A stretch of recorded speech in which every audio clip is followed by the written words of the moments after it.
Hay un nombre que ha salido a la palestra en el escenario geopolítico mundial, y ese nombre es Irán.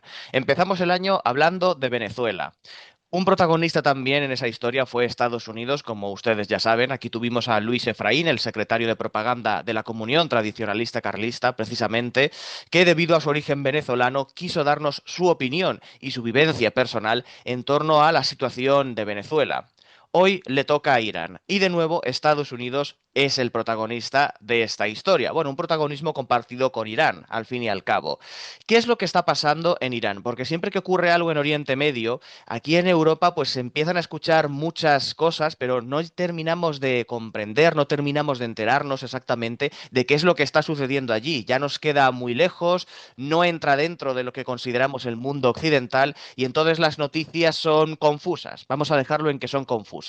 Pero para salir de esa confusión y para tratar de entender mejor el mundo que nos rodea, que para eso hacemos este programa, tenemos a nuestro analista geopolítico de confianza, Fernando Cocho, que vuelve a estar de nuevo en el programa después de ese análisis que nos hizo en el mes de enero, que quien no haya visto esa entrevista le recomiendo que vaya a verla también, que nos hiciste un análisis, Fernando, para ir empezando el año con el tema de Venezuela y todo eso, y aquí te tenemos otra vez porque vemos que el mundo no se para, sino todo lo contrario. Bueno, eso y por supuesto, Fernando, bienvenido de nuevo a esta casa que es la suya, que es la tuya, y un placer tenerte de nuevo por aquí. Muchas gracias por la invitación. Es un placer para mí estar con vosotros una vez más. Fernando, mira, antes de empezar y de entrar en materia propiamente con este asunto, me parece importante que, igual que más o menos, y cada vez menos, sabemos diferenciar los diferentes tipos de cristianismo que hay, también sepamos diferenciar los diferentes tipos de islam que hay, ya que si no es muy difícil, pues bueno, poder hacer un análisis que sea realmente útil y que nos sirva para comprender, como decía en la presentación, qué es lo que está sucediendo en Irán en este caso. Así que, Fernando, ¿qué tipo de Islam se practica allí en Irán y qué diferencias ves con respecto al Islam que se practica en otras partes del mundo? Bueno, el Islam que se practica en Irán, como en otros sitios, llegando hasta un volumen de 400 millones de personas, es el Islam chií, ¿vale? Esa versión islámica del yerno del profeta que fue eh, asesinado y que los chiíes reclaman como el verdadero heredero de todo lo que es la tradición islámica. La otra parte son los sunís, que por ejemplo son los de Arabia Saudita, ¿no? La línea wahabitas, están los salafistas, están los jambalíes, que son en este caso Marruecos, por ejemplo, y hay otras minorías religiosas islámicas, musulmanas, que están por Asia, ¿no? ¿Cuál es el problema? El problema es que nosotros no comprendemos la mentalidad desde nuestra perspectiva occidental, ya no digo cristiana, desde nuestra perspectiva occidental, lo que es y lo que significa ser chií. Ser chií implica una visión del Islam conservadora, sí, es cierto, pero muchísimo más abierta, muchísimo más avanzada en cuanto a las modificaciones, alteraciones y avances, por decirlo de alguna manera, que tiene la religión, que por ejemplo la variante de los wahabitas, la variante suní de Arabia Saudita, por ejemplo, ¿no? En el caso de Arabia Saudita, las mujeres no pueden conducir coches, o no podían hasta hace poco conducir coches, tienen que hacerlo acompañados. En el caso de Irán, eso no es así. Evidentemente, en Irán hay diputadas, hay pilotos de avión, hay ministras, hay gente con cargos empresariales muy importantes. Si bien es cierto que hay una prevalencia del hombre sobre la mujer, porque es algo que está dentro de lo que es la propia tradición musulmana. No hay una igualdad 100%. Sí un respeto, pero no una igualdad 100%. Es decir, la visión es un poco paternalista. Pero eso no significa que no sea un país que, por otro lado, no son árabes, son persas, es diferente. No se habla árabe si lo quieres aprender, claro, pero es farsi, es diferente. Y además tiene una cultura totalmente distinta. Es un país de una cultura altísima, la gente está muy, muy, muy preparada, una pujante juventud, una pujante economía que ha estado asfixiada durante más de 2 décadas, más de 2 décadas, casi más de 3 décadas de opresión y de controles, como ha ocurrido con otros países. Podemos estar de acuerdo o no de acuerdo con lo que es el régimen del islamismo o el régimen taso de una república islámica teocrática, una visión en donde la religión, donde la perspectiva de lo que los ayatolás, que son, para entendernos, como el papa de la religión cristiana, ¿vale? Pues establece como que no debe ir contra los principios rectores de la religión. Pero independientemente de eso, no teniendo conflicto en ese principio, todo lo demás es una sociedad muy abierta, muy abierta. Ah, claro, entonces ahora me estás diciendo que no hubo una represión. Sí, hubo una represión fortísima. Ahí depende de las cifras, entre 3.000 según la población, según el gobierno, y hasta 30.000 según una oposición, de la represión por lo que fue la llamada revolución de las mujeres, que no fue a tal, una revolución económica, es decir, el bazar, que empezó ahí la revolución, tenía un grave problema de asfixia económico, una altísima inflación y un problema de exportación de productos, es decir, llega un momento en que te pillan normalmente cuando haces triangulación para poder llegar, que tus productos o tus servicios lleguen a otros países. Entonces, por otros países, Irán, sobre todo por Turquía, había conseguido, digamos, burlar el cerco, burlar todo lo que era el bloqueo económico, ¿no? Y aún así, pues bueno, es un país muy pujante, muy rico, y que además tiene una cultura milenaria. Entonces, no es cualquier cosa. E Irán no es Venezuela. Estos años de República Islámica teocrática de corte socialista, hay que dejarlo claro, de corte social, no de corte, llamémosle, ultraconservador desde la perspectiva de la derecha, por poner un ejemplo así simplista y que no es correcto, pues no es tan fácil entenderlo. Esa República Islámica lo que ha hecho ha sido decir que hay que evangelizar el mundo, desde su perspectiva, en tres fases. Primero, con la palabra, segundo, con el ejemplo y después con el comercio, con la acción directa. En estos momentos están ya en la segunda fase, el ejemplo. Ellos han dado el ejemplo de cómo se puede sobrevivir a una visión aislada, a una visión separada de lo que es el resto del mundo y de la sociedad. Yo he estado en Irán, he estado, por supuesto, en Israel, en los lugares santos, pero he estado en Irán y yo no he visto, no digo que no lo haya, sobre todo en las partes más de la montaña, más del interior, más, si queremos hablar, más rurales, con menos avance social. Yo no he visto una opresión directa con la mujer. Lo que sí he visto, evidentemente, es que una policía, una ley, hay una ley, que es la policía del pudor, del honor, que reprime el hecho de que no haya la vestimenta acorde y adecuada a ciertas visiones religiosas. Pero yo también he visto en Irán hombres con el pelo largo, mujeres sin velo, no digo hace 10 años, hablo de hace 2 3 años, ¿vale? He visto una economía muy fuerte, deportivos, coches, también he visto desajustes sociales, pero Irán no es Venezuela, Irán es otra cosa. Y en esa perspectiva hay que tomar en cuenta que hay dos Iranes, el Irán civil, el Irán secular, el Irán social, y luego está el Irán propio de lo que es la revolución islámica, es decir, la Guardia Revolucionaria, el Sepa Pasdarán y todo lo que es la visión de los ayatolás.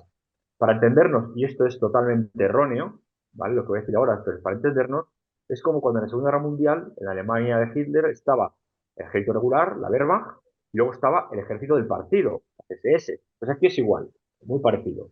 Este Papas Darán, la Guardia Revolucionaria, está para proteger el espíritu de la revolución. Son gente muy bien formada, muy bien formada, muy concienciada, muy ideologizada y que va a ser complicadísimo, muy complicado que ellos admitan una revolución de algo así que vaya contra el principio islámico de los chiíes y de los ayatolás. Para poder elegir un ayatolá hay un consejo de 88, antes eran 88, ahora son 85, 88 imanes, ulemas, que deciden cuál va a ser la orientación de la visión del líder espiritual de esa comunidad. Ali Khamenei lo fue desde el año 1981 y a partir de ahí estableció una planificación estratégica, se puede estar de acuerdo o no, pero salió muy bien, en el que Irán creció económicamente, creció socialmente y creció internacionalmente. Y ese crecimiento internacional al final ha generado también que para poder controlarlo como potencia en Oriente Medio necesitas tener muchos aliados que no sean chiíes, que sean de otros tipos, no solo Israel, sino también estamos hablando de Arabia Saudita, Emiratos Árabes, Qatar, Omán, Bahrein, y alrededor de Irán hay más de 33 bases militares norteamericanas. Es decir, que uno rodea de 33 bases un país, y no consideras que ese país de más de 90 millones de habitantes, ¿vale? Es un riesgo, un problema a tus intereses geopolíticos.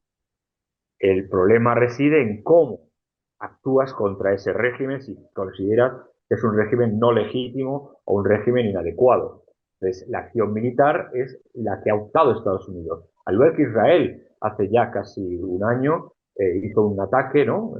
Con apoyo de Estados Unidos a Irán. E Irán respondió avisando previamente de dónde iban los misiles para, digamos, guardar la reputación interna, ¿no? Y a partir de ahí, he escuchado en los últimos 10 años, como, yo qué sé, 5 o 6 oleadas de Irán está a una semana de conseguir la bomba nuclear militar, la energía nuclear militar. Bueno, hay una fatua del difunto Ali Khamenei que establece que no se puede usar la energía nuclear para fines militares porque eso va contra la religión, eso va contra los principios teológicos. Podemos creérnoslo o no, podemos confiar o no en lo que la fatua dijo de Ali Khamenei, pero también ahora puede haber un imán que establezca en virtud del, perdón por la expresión y con el contexto, de una visión del Espíritu Santo, ¿vale? Suyo, el que diga que sí, que ahora es legítimo establecer una guerra santa donde la energía nuclear se utilice como arma, ¿no? No como acción civil o como acción médica. Yo comprendo la posición de Israel, evidentemente que siente amenazada su existencia por países que se han juramentado no contra los judíos, cuidado con esto, sino contra la configuración del Estado de Israel que es, para ellos, lo llaman sionista, ¿correcto? Irán es, salvando el número de ejemplar, ¿vale? Salvando Israel y salvando Estados Unidos, en Irán está la tercera comunidad más grande de judíos del mundo. Al igual que hay una comunidad muy pequeña, eso sí, es cierto, de cristianos. Entonces, en Irán, lo que llaman las tres religiones del libro están protegidas. Es decir, tú puedes perfectamente ejercer tu religión, evidentemente la mayoritaria es la musulmana, obvio, lo puedes hacer ostentación pública de cruces y cosas de ese tipo, entre otras cosas, no porque vayan contra el cristianismo, sino porque la iconografía está prohibida en el Islam. Hay que entenderlo todo, hay que comprenderlo todo, no un sesgo de están prohibidas las iglesias, no, están prohibida la exhibición pública, al igual que en las mezquitas, de la iconografía, porque para ellos es pecado, ¿no? Entonces, si tú eres un buen cristiano, ejerces, si tú eres un buen judío, ejerces, y si tú eres un musulmán, tienes que ejercer. No puede haber una media tinta. ¿Qué es lo que ha hecho Estados Unidos? Pues de una manera unilateral, diciendo que era una guerra preventiva. La guerra preventiva no existe en el derecho internacional, ha atacado a Irán. Insisto, podemos no estar de acuerdo con lo que es el régimen teocrático, República Islámica teocrática del Irán, pero eso no significa que no haya habido una violación del derecho internacional. Por tanto, sin apoyo de la ONU, por tanto, desde el punto de vista internacional es ilegal. Otra cosa es que ya sepamos que el derecho internacional es papel mojado, que sepamos que la ONU no tiene nada que hacer, pero vayamos a la norma, ¿no? Estados Unidos no ha recibido ningún ataque en su territorio porque le legitimara el uso del artículo 5 y 5b, 6 y 7 del Tratado del Atlántico Norte, que implicaría el apoyo, la solicitud, perdón, del apoyo por parte de los aliados de la OTAN, que luego, si leemos atentamente, cada aliado de la OTAN establecerá una relación de apoyo según sus intereses, con dinero, con tropas, con economía, con logística o con nada. Como ha pasado en la guerra de Ucrania, donde ha habido países europeos que no han participado ni entregando dinero, ni entregando tropas, ni haciendo otras muchas cosas. A lo mejor sí como base logística, pero no entregando tropas. Eso me permite pasar a lo que ha ocurrido en la base de Rota y Morón, que no son bases norteamericanas, son bases españolas que se les permite a Estados Unidos utilizar como medio logístico o de salto logístico, de infraestructura logística para sus operaciones o para su mantenimiento. En la base naval hay barcos de Estados Unidos que están en reparación, no pasa nada, está dentro del convenio. Oye, que tengo que reparar y aquí es lo que más cerca me pilla, no pasa nada. Por tanto, el uso de esas bases debe estar sometido a lo que la reglamentación estableció. No hay amenaza directa contra el territorio de Estados Unidos y, por tanto, estemos de acuerdo o no con el gobierno actual de España, ha ejercido su derecho a veto de no usar como infraestructura las bases españolas de Morón, ¿vale? Y de Rota para que los aviones que iban con destino a atacar Irán o suministrar material al ejército norteamericano contra Irán, lo utilizaran. Eso no es incompatible con el envío de la fragata Cristóbal Colón, que es la de las mejores que tenemos, y no la mejor, a la protección defensiva de Chipre, la cual ha sufrido un ataque, recordemos, a la base militar, ¿vale? No es un ataque civil, es un ataque a una base militar del Reino Unido. Entonces, ¿ha vuelto a ocurrir algún ataque fuera de lo que es el escenario de Israel y Oriente Medio, e Irán y algún territorio anexo otra vez? No. Entonces, si leemos, nos guste o no nos guste, si leemos lo que la Guardia Revolucionaria ha dicho, dices, es que es hasta aquí la prueba de donde puedo llegar si quiero llegar. Llego hasta el arco, digamos, para entenderlo, de Chipre, que implica una parte muy importante de Europa y toda Turquía. No olvidemos que hay muchos turcos, pero muchos iraníes que son turcoazeríes. Por tanto, hay una relación ahí también de visión cultural turcómana, persa, desde hace milenios, milenios. Cuidado con esto, que las cosas no son tan sencillas como nos pintan. Entonces, es compatible. Que estemos de acuerdo o no de acuerdo es otra historia, pero yo soy un analista e intento buscar los datos puntuales, los datos reales, no mis opiniones. La opinión, si tú me la preguntas, yo te la digo, pero esto no, lo que he dicho no son opiniones, son realidades doxográficas, realidades documentadas. Ahora bien, ¿de qué se trata este conflicto? ¿De una realidad existencial, una amenaza existencial contra Israel? Bueno, habría que probarlo, ¿no? Como igualmente habría que haber probado las armas de destrucción masiva que decían que tenía Irak y que luego vimos que no, y se formuló una guerra con base económica. Se hizo cuando Irak dijo que no iba a vender petróleo con el dólar como patrón, sino con el franco francés. Por eso Francia no fue a la alianza contra Saddam Hussein, que por supuesto era un tirano, un dictador y había que hacer algo. Pero cuidado, las formas también cuentan. En este caso, si Israel tiene una amenaza existencial, que no la niego, por supuesto, no niego que se sienten amenazados, ni mucho menos, después del atentado del 7 de octubre pasado, desde hace 2 años, evidentemente comprendo la reacción inmediata, absoluta, tajante y con todo de Israel. Pero ¿cuánto tiempo? ¿Cuánta gente ha muerto por eso? Pues aquí ocurre lo mismo. No se trata de que Irán sea bueno o malo, se trata de las formas que estableces, el apoyo que tienes para, digamos, ir contra un país que tú consideras una amenaza existencial para ti o para la democracia, que sobre eso habría mucho que discutir. ¿De acuerdo? Y lo que ha ocurrido es que ahora vamos a presenciar una guerra asimétrica. No se trata de ganar la guerra, se trata de que el otro no consiga los objetivos militares que tiene. Es decir, ¿quién se le va a agotar antes los misiles o las balas? En este caso, Irán necesita aguantar para que Israel y Estados Unidos se queden sin aprovisionamiento. Evidentemente, Estados Unidos podría aplastar a Irán con 18 bombas nucleares. Claro, obvio. No puede ganar una guerra contra Estados Unidos desde el punto de vista de la que es el ejército regular, por decirlo de alguna manera. Pero invadir Irán, botas en el terreno, que suele decir así, lo ha dicho todo el mundo, ¿no? Irán es muy complicado. Estamos hablando de más de 150.000 personas armadas, el Papas darán, la Guardia Revolucionaria, perfectamente armadas, entrenadas, porque el Daesh no lo eliminó Estados Unidos, lo eliminó las brigadas Quds, que es una parte de operaciones especiales y de punta de lanza de la Guardia Revolucionaria. Y luego, unos años después, al general Soleimani, cuando estaba en Irak, lo mataron. El que fue aliado de Estados Unidos. Cuidado con esto. Una cosa es lo que nos cuentan y otra cosa lo que sotoboche hay realmente por debajo de las alianzas. De hecho, evidentemente, claro que la inteligencia norteamericana ha hablado con la inteligencia iraní y viceversa, obvio, porque siempre se buscan salidas ajenas o al margen de lo que son las relaciones que se muestran públicamente. Entonces, el que tenga más aguante logístico será el que evite que el otro gane o que consiga sus objetivos.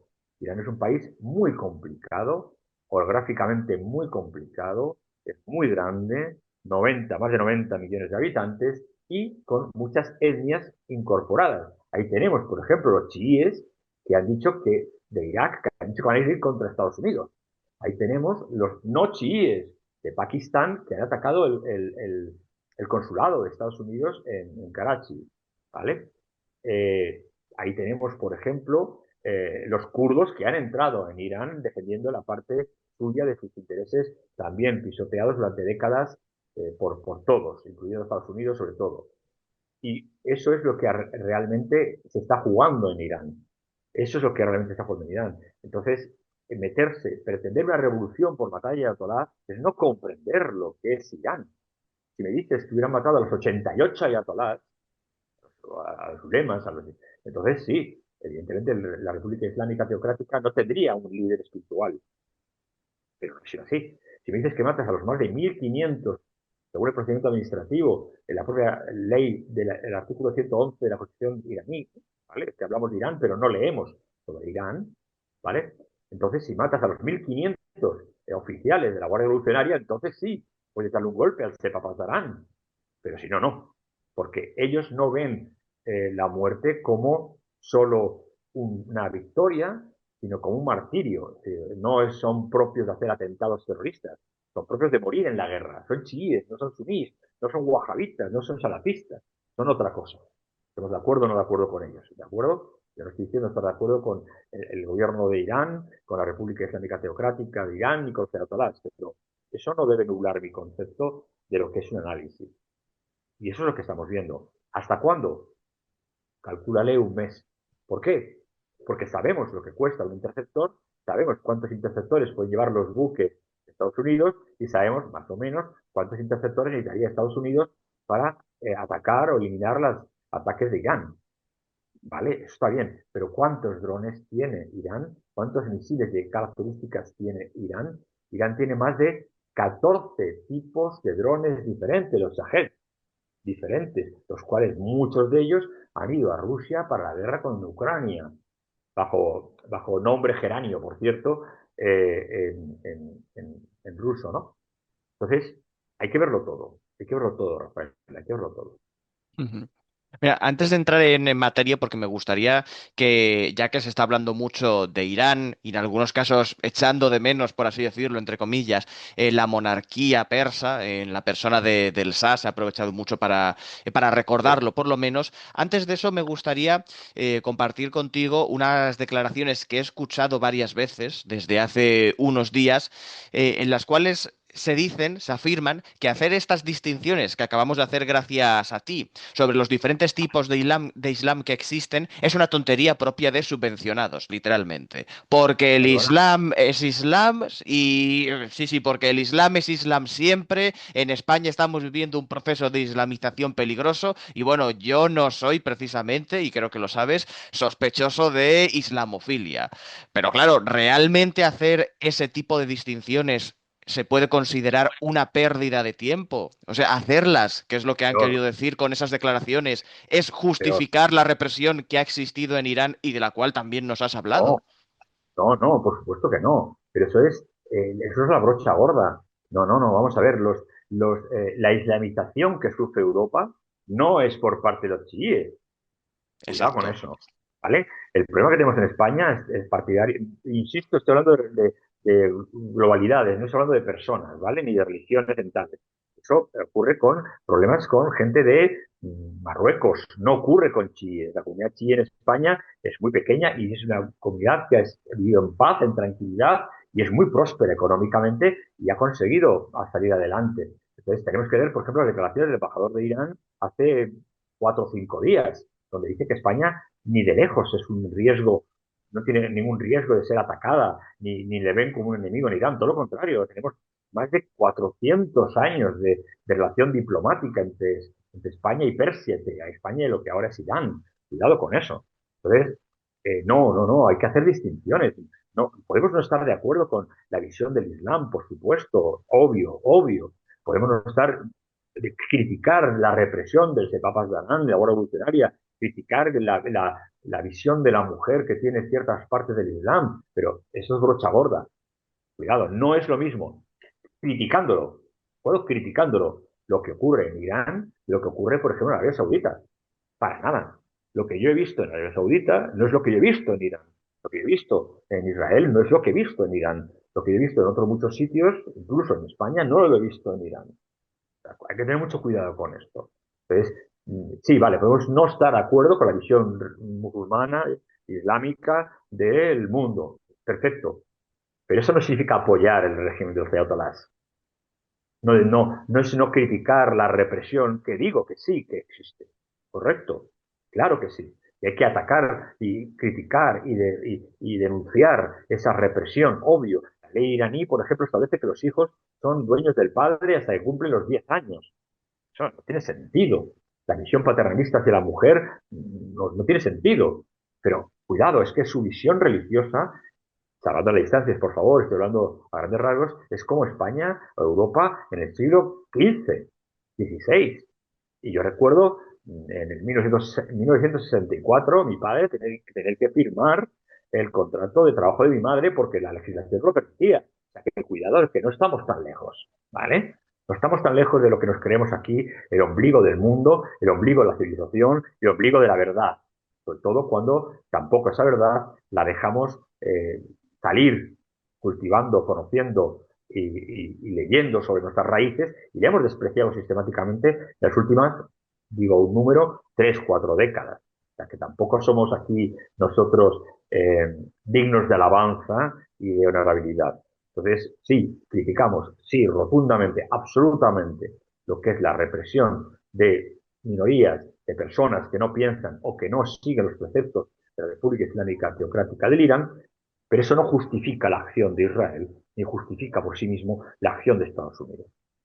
Como no lo justifica, por más que Maduro fuera un absoluto dictador, execrable, repugnante, la forma en la que Estados Unidos lo ha hecho. No, es que para mí hay un dictador menos, hay un ayatolá menos, como alguna vez he oído, un tío con turbante menos. Perdona, estás hablando de una representación religiosa de 400 millones de personas. Un poco de respeto. Así le odies, aunque le odies, un poco de respeto, porque no es cualquiera. O sea, mañana el Papa es un señor que viste blanco con un gorrito. Por favor, un representante religioso de una visión cristiana del mundo. Y lo veríamos mal, ¿no? Lo veríamos muy mal. Pues entonces, seamos coherentes. ¿Quieres criticar? Critica con conocimiento. Critica con realidad. Criticas con la ley en la mano. Criticas con lo que es la documentación de lo que se hace mal en Irán y lo criticas. Pero no un tío, un turbante menos, un terrorista menos. ¿Un terrorista para quién? Para nosotros. No digo que no lo sea. Pero 2 tercios del mundo piensan diferente a nosotros. Por tanto, si tú le preguntas, no digo a un periódico de Irán, a un periodista de Irán, le preguntas a los de Nueva Delhi cómo ven la guerra, te dicen una cosa. Le preguntas a Pakistán, te dicen otra cosa. China ahora ha dicho que, bueno, Taiwán es suyo. ¿Y quién le dice que no? Con lo que ha visto que ha hecho Estados Unidos e Israel. ¿Sabes? Y por cierto, durante los últimos meses, tanto China como Rusia ha estado llevando en avión toneladas y toneladas y toneladas de armamento para precisamente reforzar lo que se sabía perfectamente que iba a ocurrir, a lo mejor en la fecha exacta, pero sabía que iba a ocurrir. El hecho de que no hemos conseguido porque la inteligencia israelí ha logrado saber dónde estaba Ali Khamenei y tal, eso es despreciar la inteligencia del Papazarán, que es bastante buena, y que Khamenei decidió quedarse en su residencia sabiendo que iba a ser el martirio. Entonces, cuidado con eso. Hay que tener mucho cuidado, Rafael, hay que tener mucho cuidado. Ujú. No, está bien que pongamos los puntos sobre las IES y además me parece que precisamente, como he dicho en la presentación de esta entrevista, nos viene bien para tratar de entender realmente qué es lo que está pasando sin quedarnos en rasgos demasiado superficiales que entonces pues no estamos analizando nada realmente. Fernando, vamos a ir paso a paso y ahora sí entrando ya en lo que es la historia de Irán y cómo se ha llegado a esta situación. La última dinastía que reinó allí oficialmente como Shah de Persia fue la Pahlaví, que no era una dinastía histórica, vamos a decirlo así, sino que llegó al Correcto. trono por otras vías.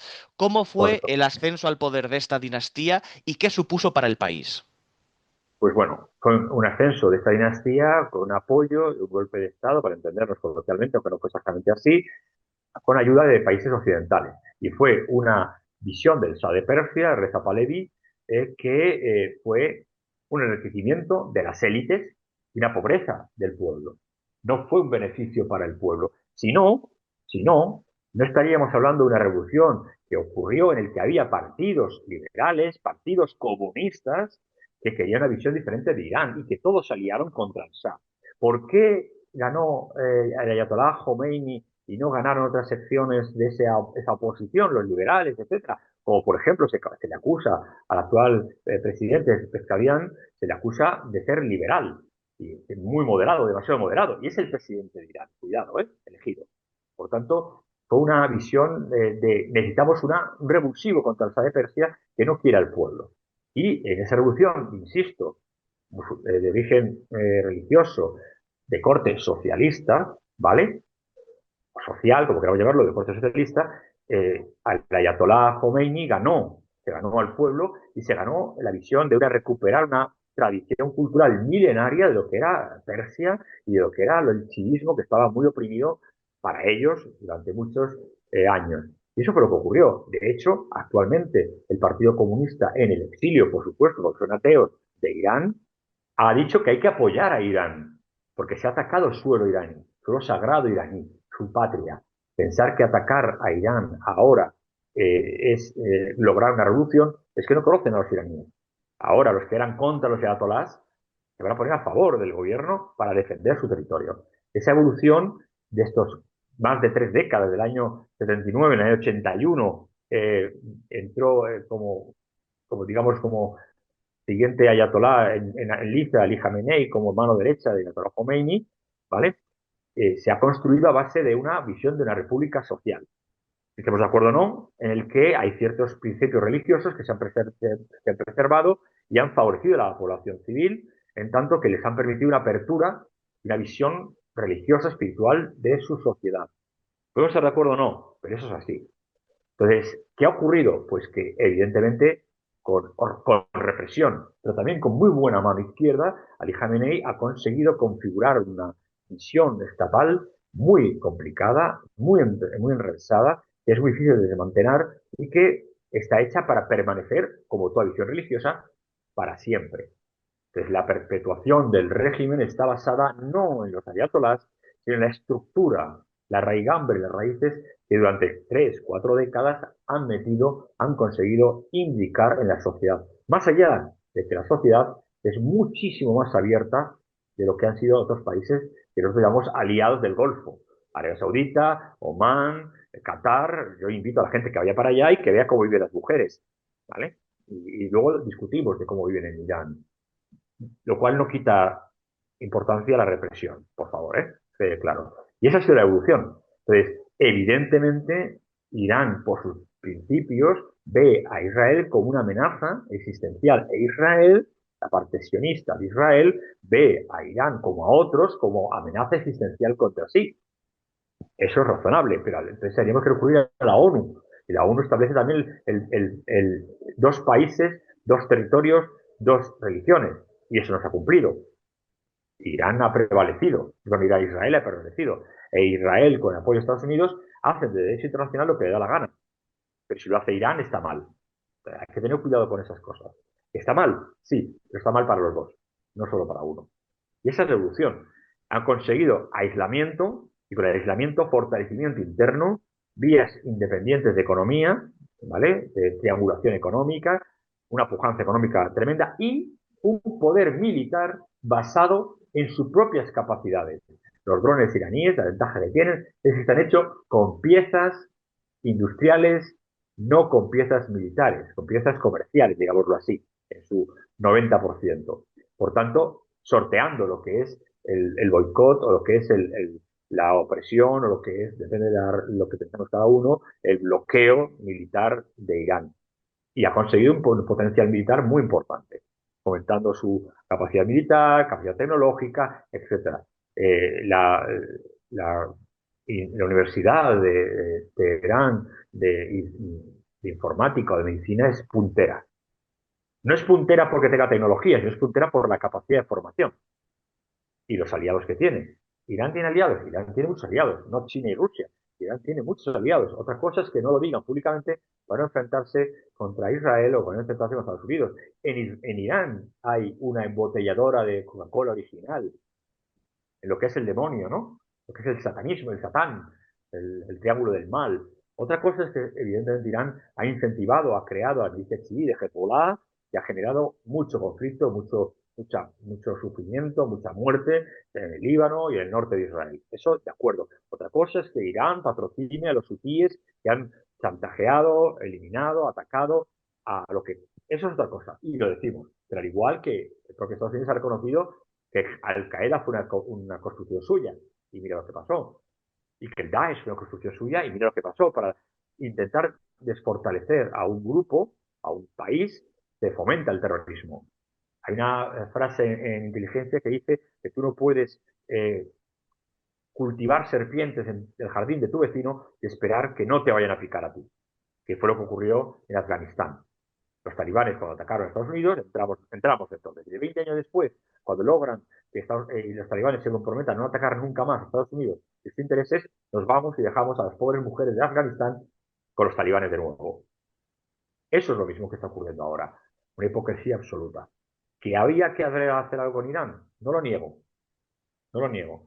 Pero con Irán, con Arabia Saudita, con Emiratos, con Qatar, con Omán, con otros muchos, que no se ha hecho nada.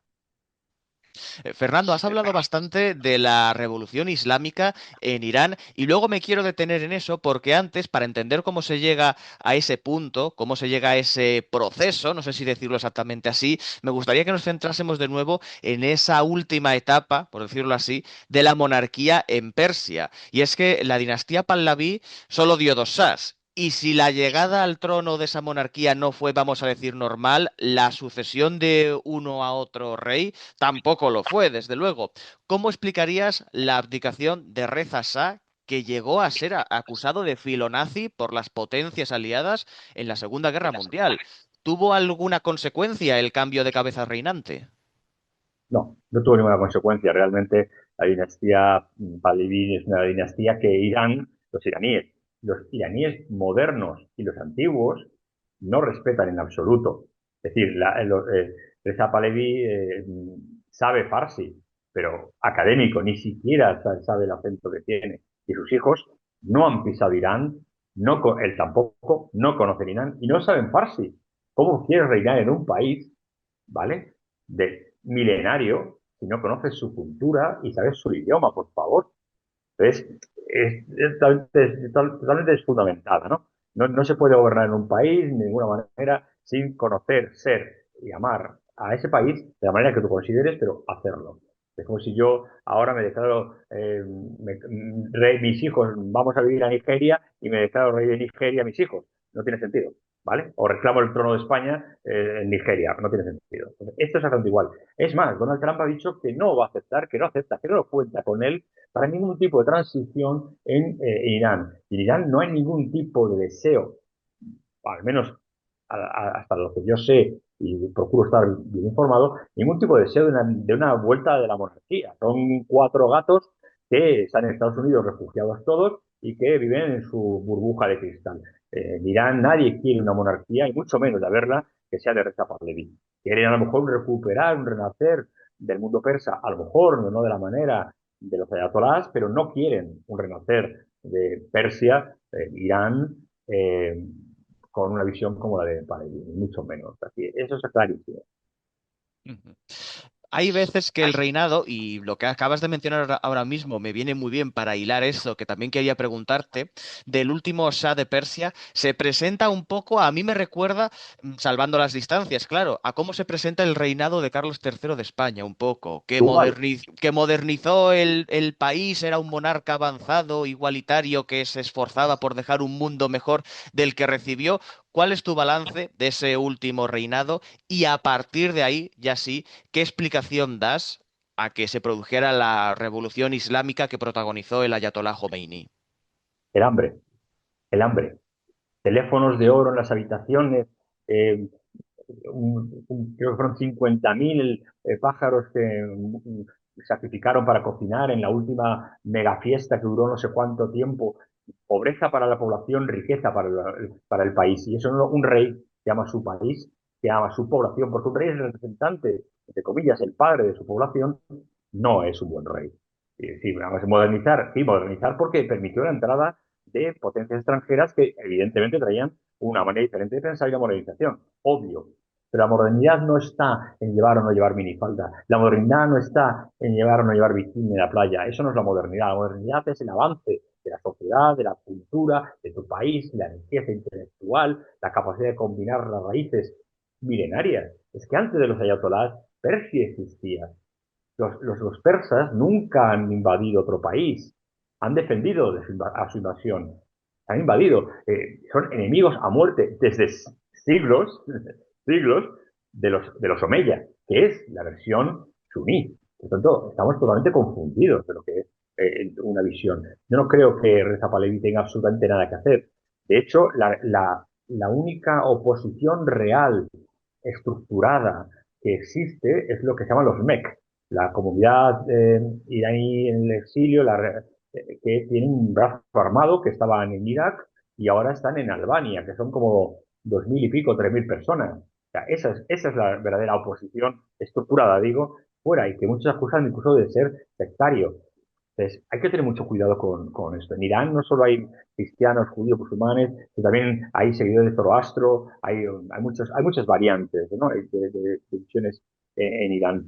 Y la modernización no tiene que ir siempre al mismo ritmo en todos los países. Eso es un error.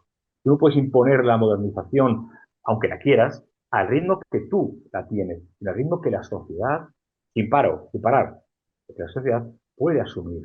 Y son sociedades, no solo por los ayatolás, muy tradicionales, que tienen muchas raíces, que están orgullosos de ser lo que son, y que eso el Shah no lo aceptó, no lo permitió, se occidentalizó, o sea, no convirtió, por ejemplo, lo que ha hecho Arabia Saudita. Sí, sí, yo cojo lo bueno de Oriente, de Occidente, perdón, pero sigo siendo lo que soy, ¿no? Pues eso, igual. Pues aquí no, aquí se cogió todo lo bueno del extranjero, o lo que pensaban que era bueno, pero no llegó a la población y tampoco era acorde a las tradiciones y a la visión eh, identitaria, no solo religiosa, sino identitaria de lo que era Irán, de lo que ha sido Persia, cuando los demás eran gente recién bajada de los árboles, Irán ya era una cultura pujante, ¿no? No hemos leído a Maimónides, no hemos leído a ninguno de los poetas iraníes, no sabemos de dónde nace. El ajedrez nace en Irán, no nace en la India, nace en Irán. O sea, cuidado, cuidado, estamos hablando con una visión del mundo, una cosmogonía del mundo totalmente diferente. Y Greta Palevi no tiene lugar,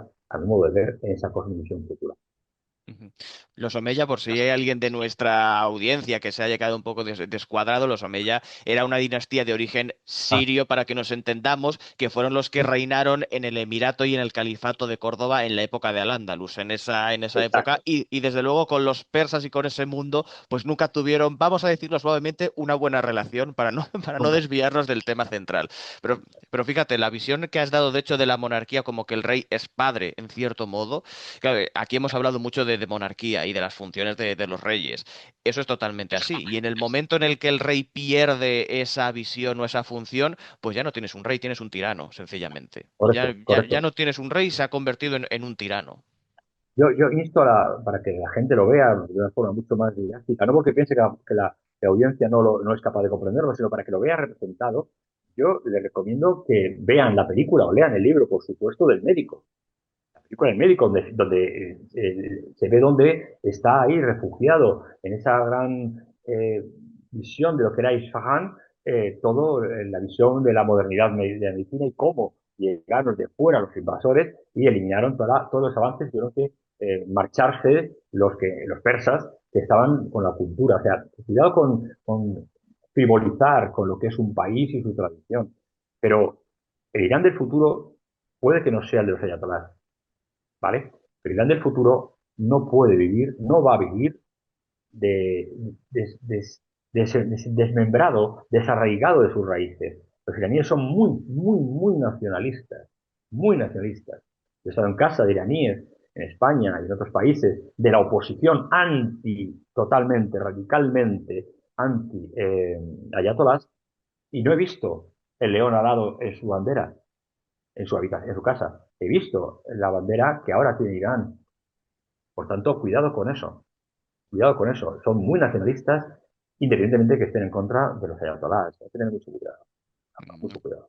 Aquí en ese sentido podríamos aprender un poco de eso, de que estar en Sí, contra de lo que sea nos pasa a pues, nosotros. Podemos estar en contra del sistema actual, eso no nos hace menos españoles ni nos hace menos amantes de lo que es la historia, la cultura y los personajes grandes de España. Y eso vendría bien que cierta oposición patria tuviera también ese tipo de conciencia pues eso, de que se puede estar en contra de una manera constructiva, sin ir más lejos. correcto.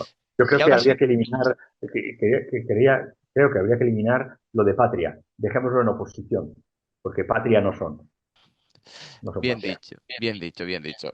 Bueno, y ahora sí, Fernando, después de esa puntualización que ese matiz realmente que es poner la guinda sobre el pastel, llegamos al sistema de los ayatolás, después de haber Sí. pasado por lo que fue la última monarquía en Persia, y es el sistema que ha llegado a nuestros días, el de los ayatolás. Claro, tómate el tiempo que necesites, porque aquí estamos para aprender y estamos aprendiendo mucho gracias a ti, y esa pregunta es difícil de resumir. La pregunta es, ¿cómo describirías y explicarías dicho régimen, el de los ayatolás, y su evolución hasta el presente, hasta llegar al día de hoy? Es muy, muy buena pregunta y es muy difícil. Podemos estar aquí hablando horas. Voy a intentar hacerlo lo más breve posible. Es, el régimen de los ayatolás es, no puedes perder la espiritualidad que implica ser persa, ¿vale? Por supuesto, chií y persa, no puedes perderla. Es la espiritualidad la que debe regir todas las acciones del Estado y de las personas, pero eso es totalmente compatible con la modernización, siempre y cuando no vaya contra los principios, los preceptos de la religión, preceptos fundamentales, no preceptos cualquiera, porque hay preceptos que los propios ayatolás, Ali Khamenei, ha modificado en virtud del Consejo de Ulema y en virtud de criterios que nosotros desconocemos, pero que ha habido organización. Entonces, los ayatolás dicen que no hay que tener prisa, que la eternidad está en manos de Alá. Por tanto, que el tiempo no es importante, que todo se debe hacer a su tiempo. Y eso es lo que han hecho. Han modernizado el país a fuerza, por estar aislados, han mejorado sus capacidades técnicas, tecnológicas, médicas, han abierto cada vez más, insisto, siendo consciente que hay una parte de radicalización dentro de lo que es el propio Irán, que somete, sigue sometiendo y no trata igualmente a las mujeres, incluyendo no obedeciendo las leyes de protección de la infancia y las mujeres, ¿vale? O la comunidad LGTBI, lo que tú quieras. Pero sí ha abierto la mano muchísimo, lentamente, muy lentamente, pero la ha abierto a modernizaciones en el tema, sobre todo educativo. En estos momentos, la masa más alta de personas en la universidad son mujeres. La tasa más alta de médicos es mujer. La tasa, por poco, pero la tasa más alta de ingenieros son hombres. Hay muchísimas mujeres ingenieros en Irán. Otra cosa es que su cultura, su forma de ver o la visión religiosa de los ayatolás haga que eso sea hacia adentro, no hacia afuera. Haga que no sea una representación simbólica, real, estructural hacia el exterior. Que yo me refiero hacia la sociedad como tal, pero la sociedad es consciente de ello. Yo he visto cosas en el que, sí, vale, paternalistamente hablando, a las mujeres se les tenía un respeto brutal, brutal, pero un respeto no porque la religión lo dijera, sino porque la cultura lo dice. La idiosincrasia, la identidad del pueblo iraní es ser educados con todos. Y principalmente, ya sé que la comparación no es adecuada, con mujeres y con niños, porque son, dicen, la semilla de la vida y del futuro de un país. Podemos estar de acuerdo o no, pero eso es lo que dicen. La evolución es una evolución constante, lenta, progresiva. Y en ello han buscado aliados de quien ha querido ser sus aliados. ¿Vale?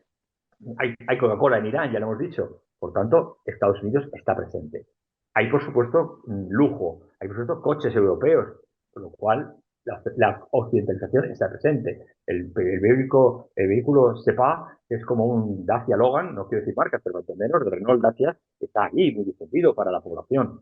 Entonces, sí es cierto que hay unos desajustes muy fuertes propios de un país tan grande, tan complicado, tan complejo, con una fuente agropecuaria muy importante, aunque tenga petróleo, con una visión muy paternalista. Yo conocí un iraní cuyo hermano fue diputado durante muchos años en el Congreso iraní, que decía que él no podía modernizar y automatizar erróneamente su terrenos agrícolas, que eran como casi como la provincia de Jaén en España, aproximadamente, porque significaba que a lo mejor perdía puestos de trabajo y perdía trabajadores, y él se debía a las familias de esos trabajadores que tuvieran trabajo de por vida. Porque si un tractor sustituía a lo mejor a 20 o 30 obreros, o 20 campesinos.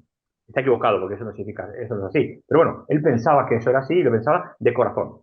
Lo pensaba de corazón, le estuve mucho tiempo hablando con él, lo pensaba de corazón.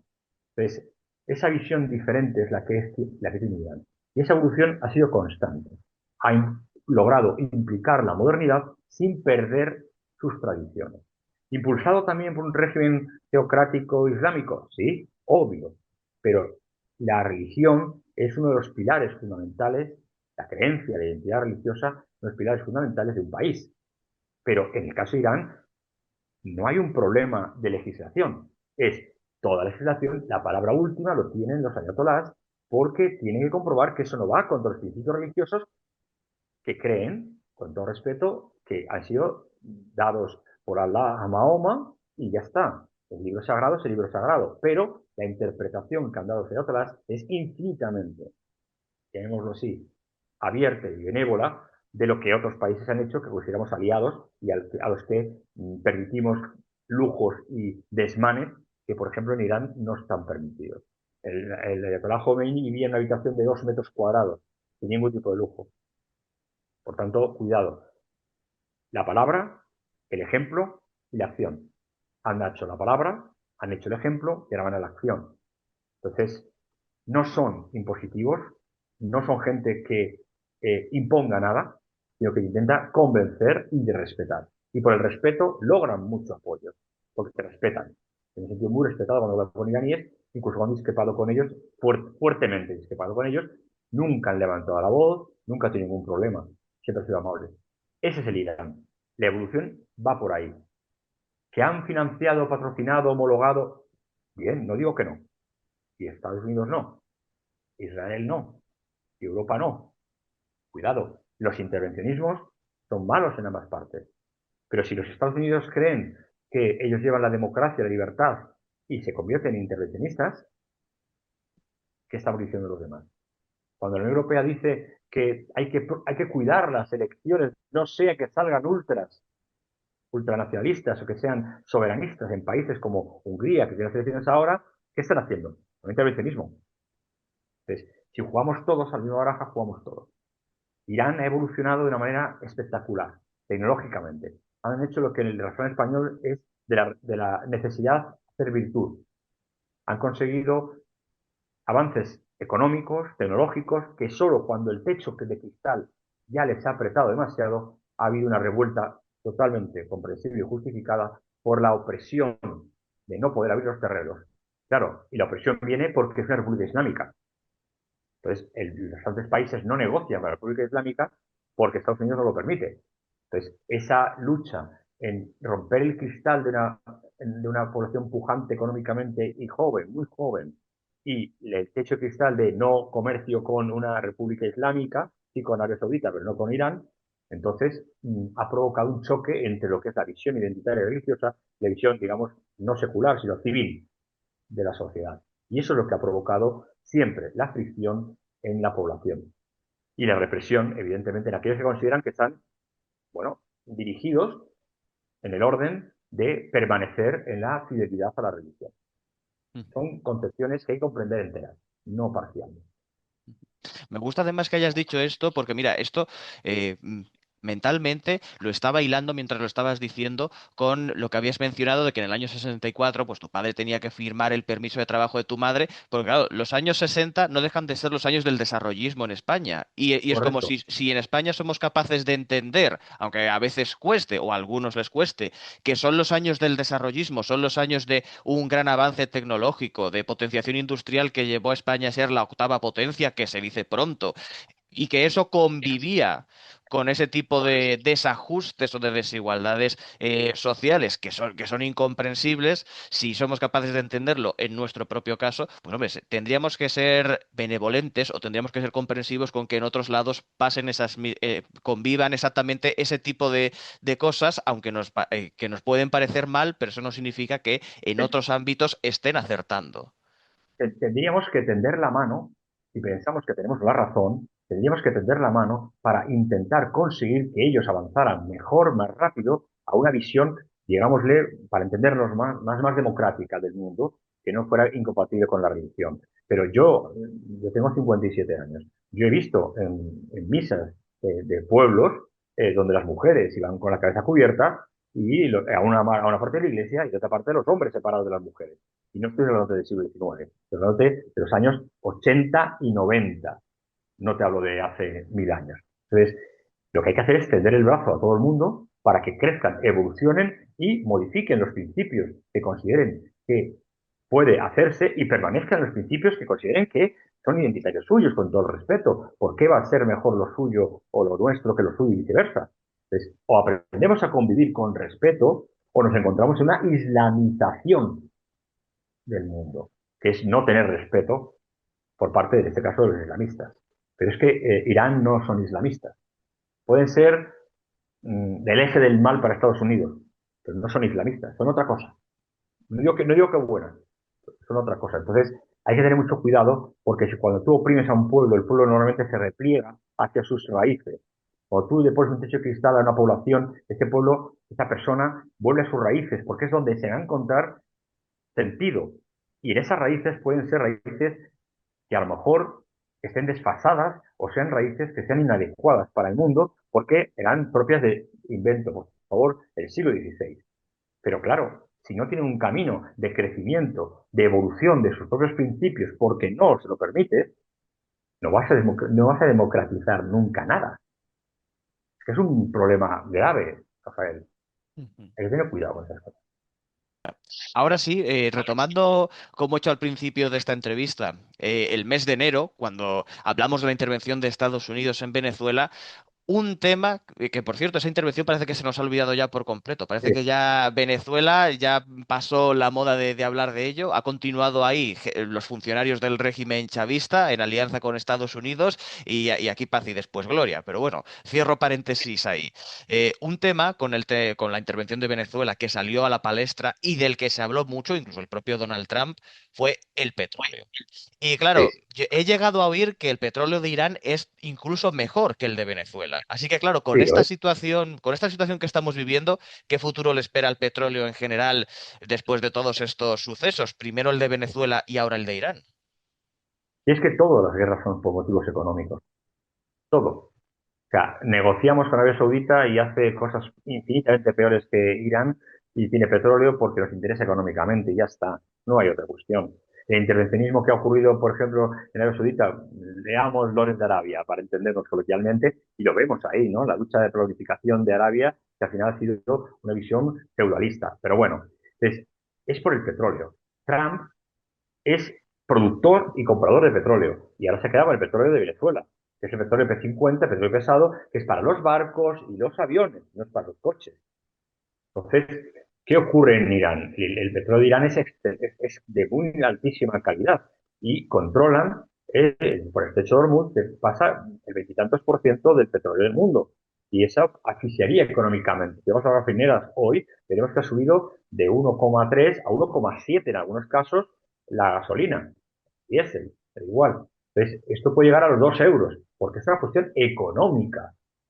Entonces, ninguno de los dos puede dar el brazo a torcer, pero el interés de Estados Unidos, como el de Israel, quizás el de Israel un poco más, pero el de Estados Unidos no es la democratización de Irán, es el sometimiento y el control del flujo económico que Irán significa para Asia Central y para Oriente Medio.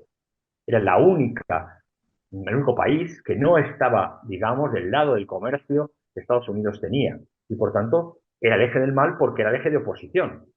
Punto. No hay otra cosa. No es solo porque sean ayatolás.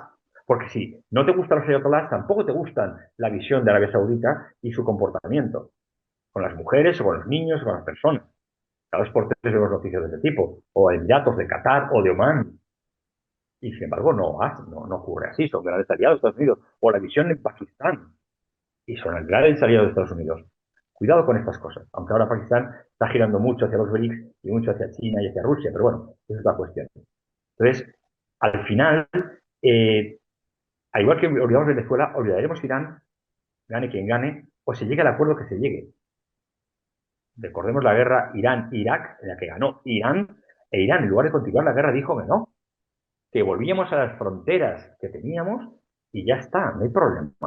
Cuando era un tercio del territorio iraquí conquistado por iraníes. Entonces, cuidado. Y volvió a su territorio y dijo, no, no, yo me voy de Irak. Y la guerra acabó. Cuidado, porque la historia no la podemos olvidar tan rápidamente. Ujú. Y ahora ya dejando de lado el petróleo, que sirve precisamente para introducir lo que has dicho, que toda guerra tiene un motivo económico detrás. Y bueno, hablando de cinismo, sin ir más lejos, nos estamos quejando mucho de lo que pasa en Irán, ¿qué está pasando en Siria? Que tener un estado medianamente avanzado, medianamente moderado, que podría haber continuado evolucionando sin problemas, ahora tenemos a, como les denominó Juan Manuel de Prada en uno de sus artículos maravillosos, con esa pluma afilada que tiene. Ahora tenemos a los rebanacuellos moderados, que son aliados Correcto. de todas las potencias occidentales, y aquí no pasa absolutamente nada, aquí paz y después gloria también. O sea, es otro ejemplo claro. Al-Golani tenía la cabeza 10 millones de dólares. Era un terrorista y era un tío que Estados Unidos decía que pagaba si le matabas. Y a la semana le quitaron y ahora es el gran líder democrático y con relojes buenos y trajes hechos a medida, cuando jugaba con las cabezas de la gente que cortaba, cuando tiraba por las azoteas a los opositores y a los cristianos, cuando masacró a la minoría de los drusos o masacró a la minoría cristiana y Siria, estamos de acuerdo no con el régimen de Assad, Siria era un país donde convivían desde la época, yo qué sé, de cuántos siglos, convivían perfectamente todas las religiones, porque la constitución siria así lo establecía y no había ningún problema. Entonces, la Siria moderna que tenía que haberse modernizado y Assad que tenía que ser menos represor y menos dictador y había que evolucionar, no se le dejó evolucionar. Entonces, cuidado, cada pueblo tiene desgraciadamente o afortunadamente un proceso de evolución diferente. Y en esa evolución, Assad haría brutalidades y debe ser condenado 5 veces al día si es necesario, pero lo que hizo tampoco está bien. La cantonalización de Siria en un país que estaba en guerra civil desde hace 10 años, un país no aguanta 10 años de guerra, un gobierno, si no es porque es un gobierno fuerte y que tiene apoyos fuertes, en este caso, evidentemente Rusia, pues podríamos haber buscado otra salida. Pero no, la salida era eliminar, arrinconar por intereses geopolíticos a mis contrarios, en este caso a Rusia y a China, que es el objetivo final. Como Rusia y China intentarán arrinconar a Estados Unidos en África o en Asia en el caso de China. Obvio. Pero cuidado, que en eso nos va la vida. Exactamente. Y bueno, y ahora sí, dejando de lado ya el petróleo y dejando de lado pues los paralelismos que podemos encontrar entre este caso y pues los de países cercanos como es Siria, ¿tú piensas que este conflicto tiene alguna relevancia para nosotros, para Europa en general y para España en particular? ¿Qué escenario se nos presenta a nosotros a raíz de todo esto? El único escenario es que Europa no cuenta nada, cada vez contará menos, y tenemos que decidir o ser discípulos y ser siervos de Estados Unidos como hemos sido hasta ahora, o serlo de otro, pero seguiremos siendo siervos.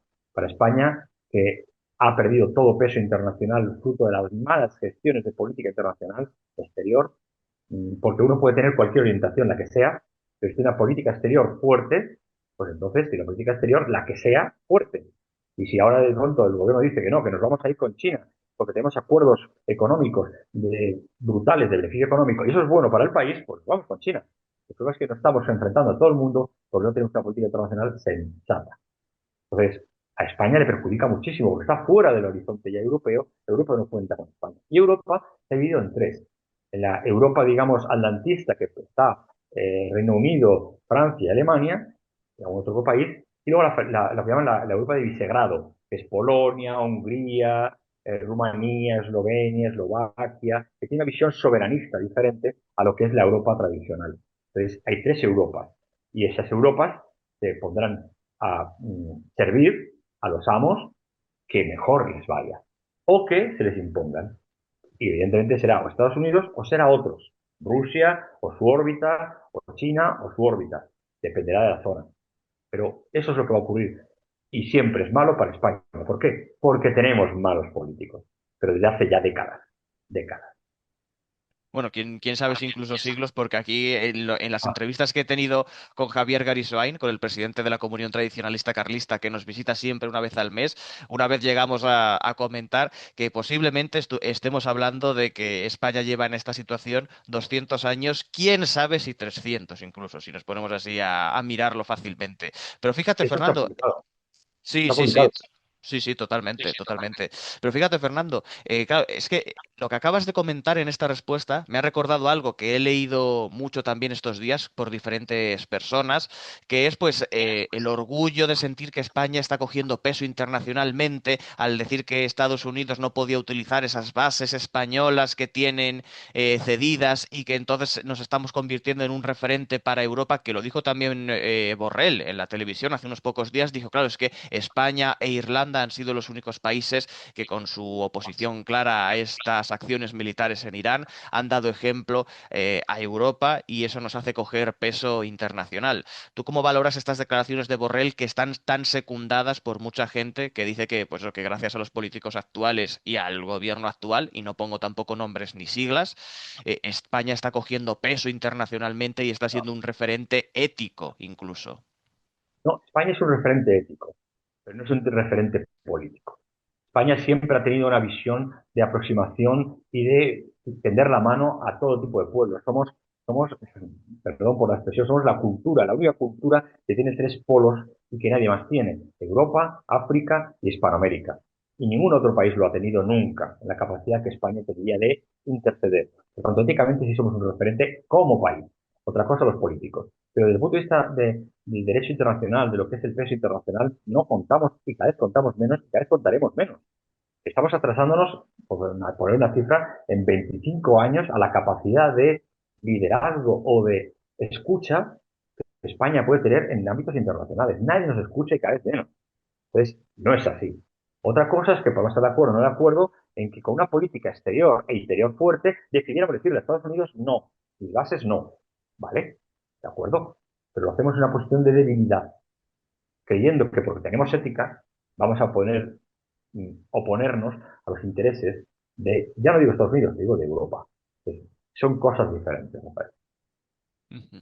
Y está bien matizarlo y sobre todo, pues eso, en estas entrevistas siempre ponemos los puntos sobre las íes y desde luego contigo, Fernando, en este tiempo que has pasado, no ya conmigo, sino con toda la audiencia de Ahora Información, las hemos puesto y con creces. Siempre es un placer aprender gracias a ti, aprender contigo y un placer tenerte de nuevo en estas ondas tradicionales y en esta casa que, como te he dicho al principio de esta entrevista, es la tuya y aquí tienes, siempre que lo necesites, siempre que quieras, un espacio para hacer este tipo de difusiones y sobre todo para compartir ese gran conocimiento de la geopolítica que tienes. El conocimiento solo crece cuando se comparte, Rafael, y es un honor para mí que me llaméis y que podáis dar voz a lo que yo intento compartir, no enseñar. Muchas gracias. Pues gracias a ti una vez más y gracias a ustedes, como no, a toda nuestra audiencia por pasar una semana más con nosotros en estos ratos tan interesantes, en estos ratos tan instructivos con los que analizamos la realidad que nos rodea y así somos capaces de entender mejor qué es lo que está pasando en este mundo tan convulso, porque apenas estamos iniciando el tercer mes de 2026 y ya ven, gracias a nuestros programas, gracias a nuestra programación, que está dando mucho de qué hablar. Por eso mismo, les emplazo a que nos volvamos a ver la semana que viene, donde un nuevo tema de actualidad, un nuevo tema cultural, saldrá a la palestra en estas ondas tradicionales y, por supuesto, aprenderemos de la mano de un nuevo invitado que nos esbozará nuevas cuestiones sobre esa realidad que nos rodea. Hasta entonces y gracias por estar ahí.